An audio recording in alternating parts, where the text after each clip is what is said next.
Hello, welcome to the Stockyard Industrial Lead. I'm Eric Miller, and today I'm going to do something different. I'm starting a new locomotive project, and I want to show you basically what I'm doing. I'm going to do two different videos. With this locomotive project, I'm doing a chop nose on a Geep 9. I'm going to show you that on this video, and then in the next video, I'm going to show you how I do a repowering with a cattle drive and trucks. That's also part of this project. So let me give you a little bit of background about this project. This is a freelance locomotive, something that I don't usually do. I try to stick prototypical, but in this case, I'm going freelance because the railroad that I model in South Omaha is largely based on what became of the South Omaha Terminal. Now, what happened to the South Omaha Terminal is it became the Brandon Railroad, which was owned by Railcar America. I'm okay with the name Railcar America. I don't really like the name Brandon Railroad. It just sounds weird.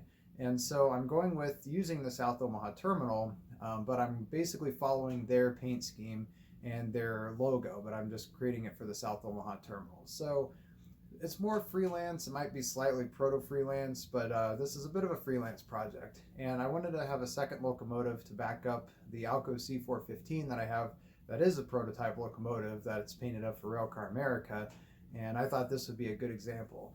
Now, what I'm using is a former Southern Pacific locomotive, and I found a really good example. It's one that was painted up in Kodachrome, Southern Pacific GP9 3778. Here's some photos of it. It's always good to print out some prototype photos before starting on a project so you know what kind of details. Now, this one was retired by the early 90s, so it kind of fits my need for having a locomotive about this time.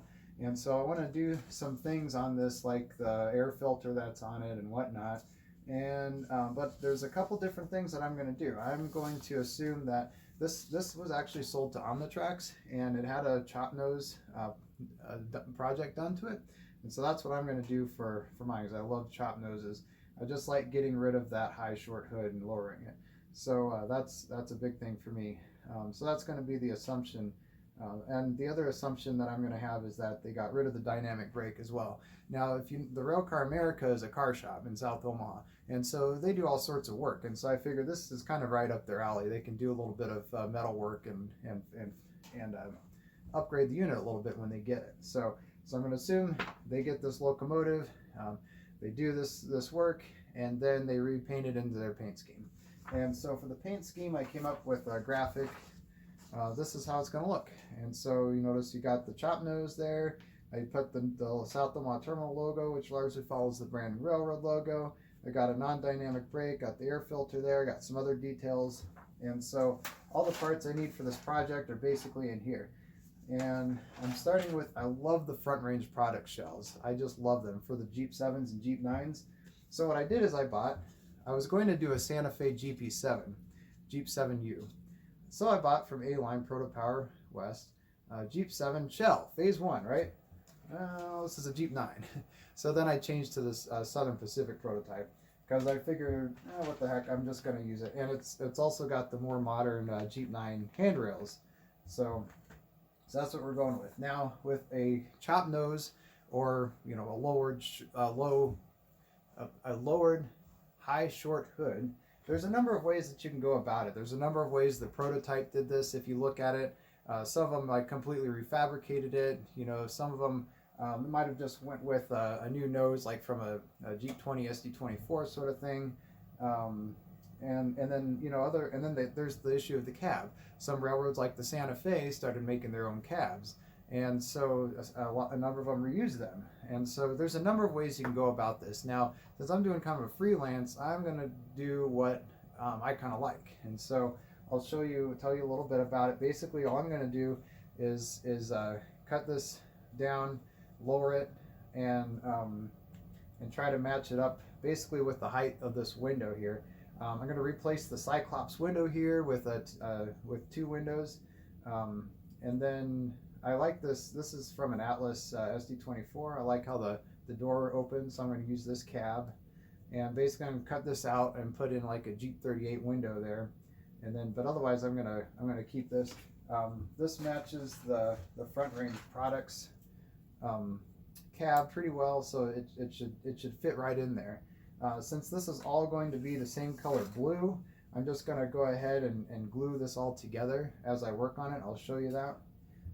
But that's basically what I'm doing. So I'm going to start working on this, going to start hacking away at the shell, and basically I'm going to show you it as I go along. So come on and join me. But like I said, keep in mind there's a number of ways that you can lower the nose on a Jeep.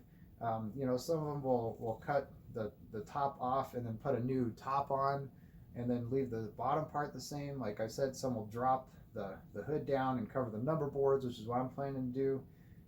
So there's a number of ways. So if you're looking at doing this, you might want to look at some prototype options and see what's done out there in the real world before you start attempting this. If you're doing a freelance like me, just do whatever you think is good, whatever you like the best. Anyways, join along and I'll walk you through the steps. So the first step with this chop nose project is to actually shorten the hood. And so what you really need to do in this case is to measure twice, cut once, right? So you want it to get it exact. Now I read in the prototype that shortening the hood was for the Santa Fe GP7s. They basically lowered it by 3 feet. So that's a good reference. And I measured this up, and it basically is true. So right now this is about 8.5 feet tall from the sill to the top. So I'm going to lower it down to 5.5 feet. And I drew a nice little pencil line around there. Now when you're cutting this, you want to make sure you cut a little bit more, because you can always file more off later. You can't, it's a little harder to add the plastic back on, right? So that's what we're going to do. So the first thing we need to do is separate this. I'm not sure if you're starting with you know, an Atlas or a Proto 2000, or like me, a Front Range products, but make sure that you get this short high hood detached from the long high hood, like that. So now we've got this part. This will basically stay the same, so you can just put it away for now. And then now we've got our little short hood right here. And I'm just gonna take these away too. This will fit with how we're doing the rest of the locomotive. When we put the cab in, it'll make things a lot easier. So now we've got some extra plastic there. This we don't really need to cut off since we're going to saw it off, but it'll actually make it easier for cutting. Now what I like to use is one of these X-Acto razor saws, and then we've got it here. I just I don't use a miter box or anything. I just start cutting. I can usually get a pretty straight line. So what you want to do is just very slowly start cutting away. Once you get a little groove, then you can start going to town.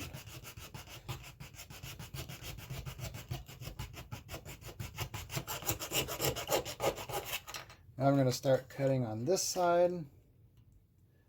And again, I'm going a little bit lower than the mark that I drew, just in case I need a little bit more space.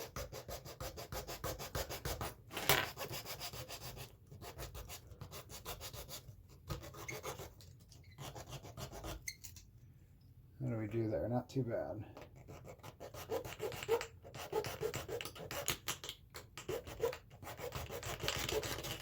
There. All right, so there is our chopped nose, essentially. And what's helpful in here is to have a file. I like to use one of these big metal files for projects like this, where you can start grinding away. You want to get it smooth. Let's measure it first and see what it looks like. So let's take our SD24 cab. Let's put our long hood on here. Match it up with the SD24. So we're gonna have to do some work on this. We're gonna have to cut some stuff off. Yeah, we're gonna cut, this is an Atlas, so we're putting an Atlas on a Front Range. So we're gonna cut these tabs off. I'm gonna cut this thing off here. And we're gonna go ahead and cut that piece off there. Okay. There we go.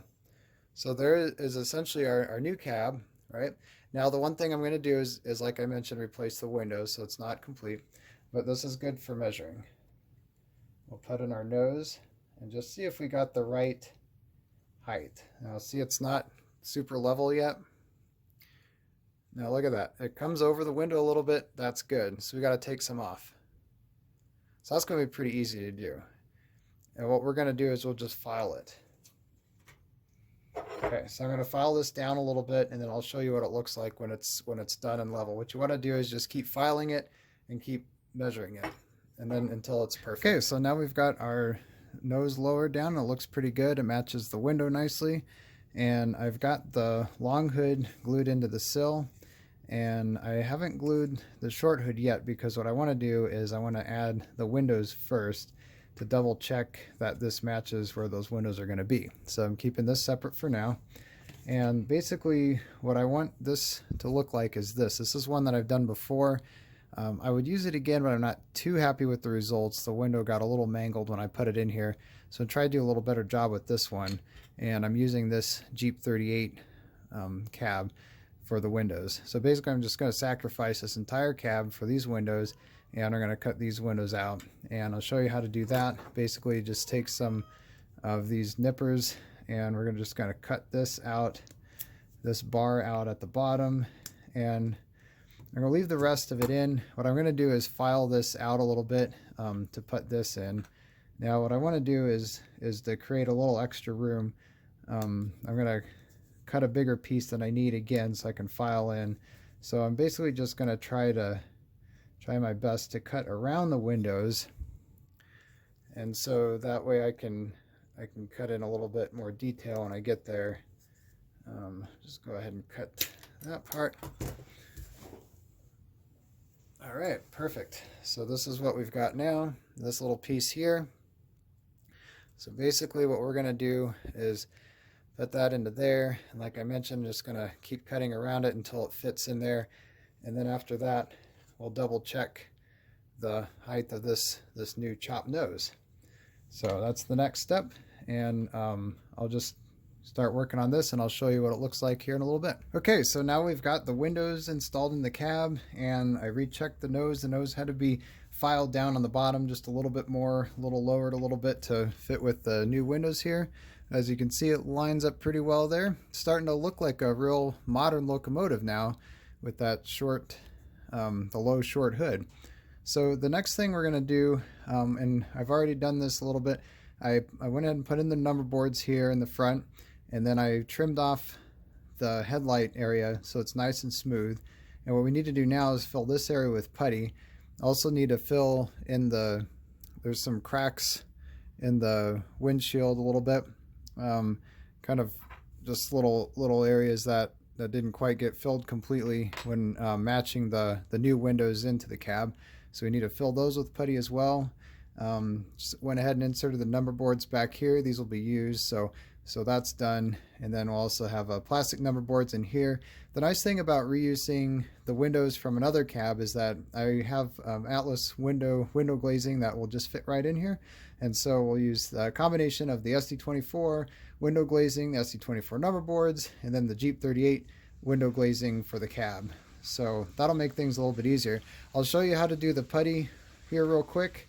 I haven't glued the nose in yet. That's another thing we'll have to do.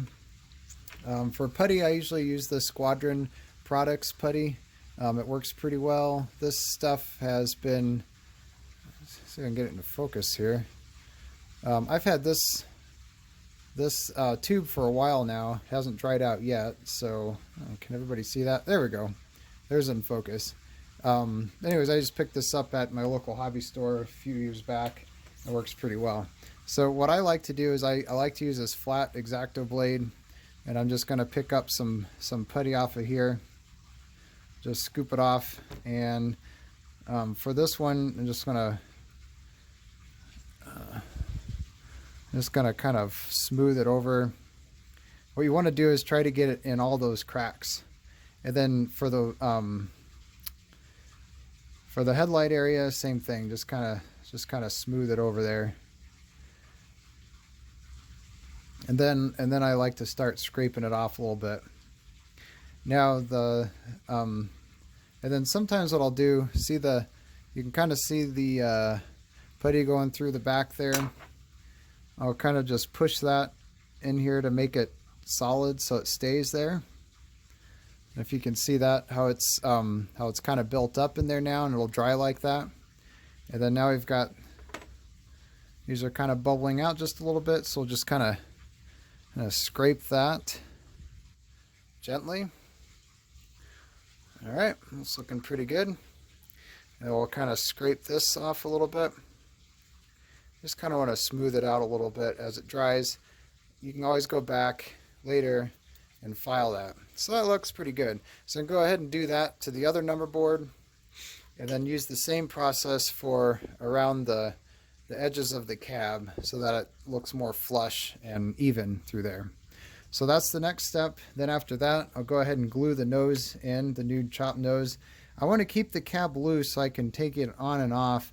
It's a lot easier to put the glazing in after you've painted the unit, so I want to keep that flexible, but the rest of the shell can just stay as essentially one solid unit there. And then basically after that, we're done with the chop nose portion of this. That's basically all the steps required. The only part after that is just adding some, the regular details like grab irons, sunshades, air horn, stuff like that. So we're getting closer. This is kind of an exciting point of the project because, like I said, it's really starting to look like a modern locomotive now, and you can kind of see the result finally. Okay, so now we've got all the putty filled in and smoothed out here on the nose and also on the cab. I went ahead and glued in the nose here, so that's there, and then we got the cab just nice tight fit right there. And then I went ahead and added some other details like air conditioner, horn, some sunshades, the air filter up here. We got the funky Southern Pacific lighting back here as per the prototype. And so basically all I have to do left is add some grab irons, put the handrails on, and ready to paint. So almost done here, but this is our chop nose product. So we got a nice lowered short hood on this GP9, and so that's basically an example of how to do it. Let me know if you have any questions. Feel free to put any comments. I'll try to get to them, but I hope this is helpful to anyone who's considering a chop nose project on a Jeep 7, Jeep 9. I think it's a lot of fun. It adds a little touch of uniqueness to your layout and something that's a little more individual for you. So thanks for watching, and I'll see you next time here in the Stockyard Industrial Lead.